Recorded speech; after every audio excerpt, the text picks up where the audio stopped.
oh, my investors want me to make this hire. And we see that a lot. Like a lot of founders kind of make this hire because investors are pushing them to. They're like, okay, you just raised a bunch of money. You have to go hire these account execs, these BDRs. How do you push back on that? And what do you say to a founder who's been, maybe told by another VC that they need to hire AEs, start scaling when the fundamentals aren't quite there yet? But as we're saying, I think one way to deal with investors is who may be suggesting that you do this, or maybe even applying some pressure if you're doing this, is to go through the math, is to say, look, okay, the good candidates are looking for this. I don't have the pipeline yet. Let me do the figuring out to drive the pipeline. And once I've figured out that market and start generating this pipeline, then we can get into that process of hiring. So the math really helps because investors are financially savvy people. They understand mathematics. So I think that's one way. The other way is a little bit more, a little bit more, I like to say, well, you could just comply with that request, but just very slowly. Yeah. Instead of, like 6 AEs in a month, you're like, okay, we're going to bring one on. Yeah.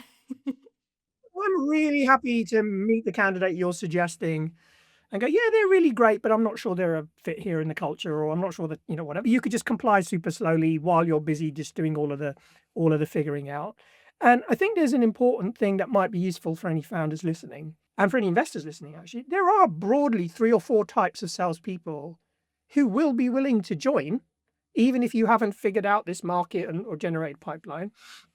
And they are, number one, poor performers.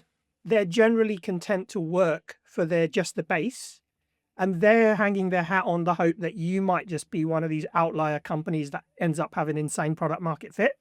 And you'll normally be able to spot them because on their resume, there'll be multiple stints, 10 months, 12 months, 8 months, 9 months. You'll see that sort of pattern.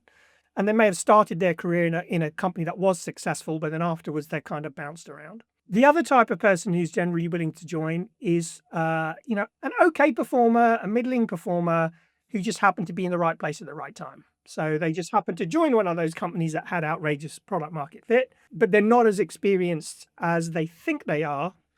And generally you'll be able to test that because when you ask them to explain the part that they played in that rocket ship, they struggle to articulate that. The third is what I like to call the sales consultant.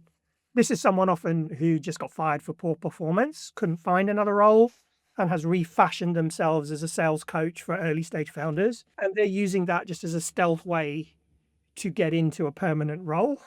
And the fourth is what I like to call the semi-retired sales leader. They're normally someone who's had a very big exit. They're in a company that had a big exit.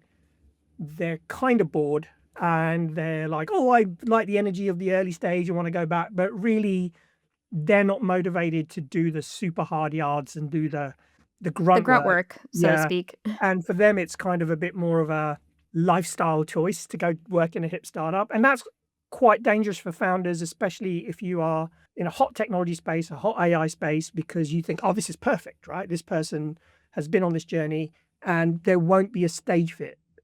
Because big company experience is rarely, if ever, backward compatible with the early stages, even if you may have been on that journey. And that's the biggest reason where I find that mishires earlier failed is they're not a stage fit.